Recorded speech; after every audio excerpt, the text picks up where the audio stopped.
Penatnya nak bangun sahur, ngantuk je, berat je mata-mata kan nak bangun. Mungkin sesetengah orang mengalami kesukaran untuk bangun sahur waktu pagi.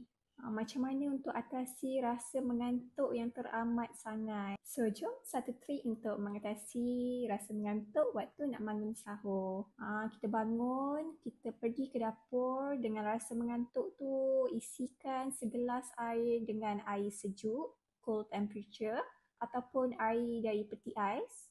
So kita berkumur dengan air tu selama lebih kurang 10 saat. Dengan melakukan cara sebegini, kita akan beri signal kepada otak kita untuk terus wake up. Kenapa cara ni berkesan? Bila kita minum air sejuk, dia akan mengaktifkan sistem saraf simpatetik, membantu kita untuk lebih fokus dan terjaga. Tapi kalau anda mempunyai masalah gigi sensitif, dengan berkumur dengan air sejuk ni mungkin akan menyebabkan gigi kita rasa ngilu kan. So boleh guna alternatif kumur dengan air suam. Saya perawat homeopati di Pusat Rawatan Homeopati Humami Shah Alam.